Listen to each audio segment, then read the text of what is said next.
unless you really work hard for it, you know you're not going to achieve anything. So I took my chances. I mean, it's kind of like rolling the dice, and I just had to basically, start off from the bottom and work my way up, and slowly I moved up. You guys remember, some of you that follow bodybuilding, at my first Mr. Olympia, I was second to last place, and I was 14 out of 15. And, of course, the next year I moved up to 8th, and then I was second, and really never looked back, being second first, losing the title, winning it back. The things you learn over those years is, anything can happen at any time, and you have to prepare yourself for that, not only physically but mentally. I think that's the hardest part about bodybuilding is the mental issue. You have to really have that mental attitude, that winning attitude, that even in failure, you have to be able to step forward, and you have to be able to reach different goals in different ways and be able to revamp things. And, you only realize that through losing things and gaining things. So I've used, different steps in my career where in the beginning, like I said, I wanted to be the best teenager at 19, and I was able to do that. Then I moved into the men's division, and really my focus was trying to be financially secure as a professional bodybuilder.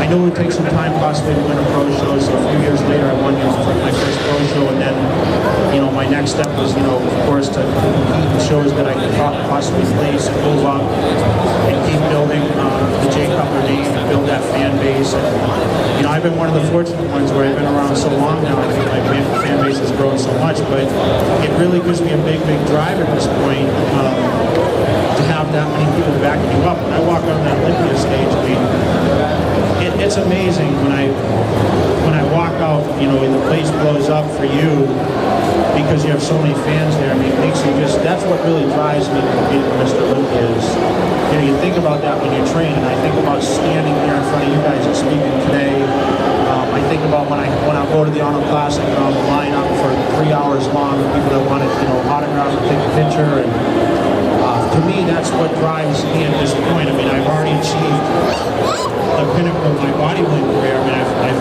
won the Mr. Olympia 2 times, lost it once, came back, won 2 more. This year I'm going to head into my, attempt at a 5th Mr. Olympia title in September, and try to go back into the record books and be, the only 5-time winner there is.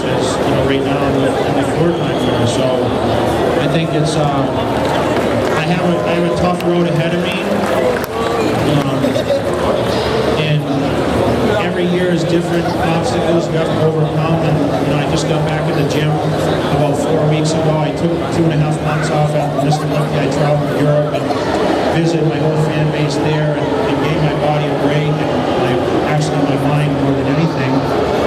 Now I'm back in the gym. I've been training hard the last 4 weeks, trying to really pump myself out on the internet, trying to put pictures out there and see as I progress. And now my weight's substantially climbing pretty much by the day. I'm approaching this year slightly different than the last, where I'm going to go back to the drawing board and just really try to put the time in the off season and try to get the meals and focus on training a little harder and giving a little more dedication, and try to walk away with that 5th title, which is going to be very, very difficult with the group of guys I'm up against. There's a lot of new guys.